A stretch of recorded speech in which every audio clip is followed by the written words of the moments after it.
જે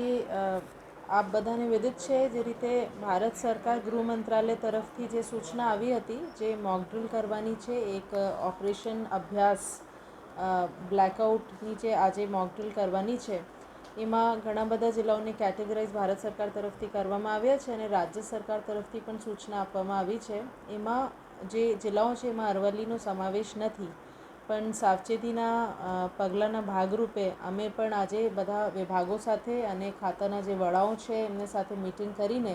કે કોઈ વાઇટલ ઇન્સ્ટોલેશન્સ આપણા છે અને જે એક પબ્લિકમાં એક અવેરનેસ સાવચેતી એ ફેલાય અને કોઈ એમાં પેનિક નહીં રહે, પણ આપણે જે છે આપણે સજ્જ છીએ, આપણે તૈયાર છીએ એ સેન્સિટિવિટી બધામાં પહોંચે એ માટે અમે મિટિંગ કરી. સાથે સાથે એક મોકડ્રીલ આજે કલેક્ટર કચેરીમાં કરવામાં આવી.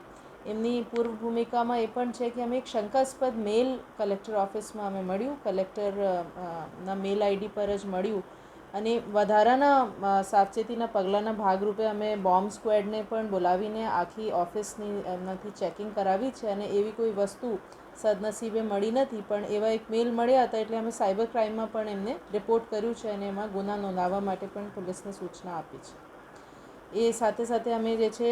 રિસ્પોન્સ કરતાં બધા ઓફિસને અત્યારે ઇવેક્યુએટ કરાવ્યું છે અને જે SOP પ્રમાણે એક મોકડ્રીલ કરવામાં આવી છે.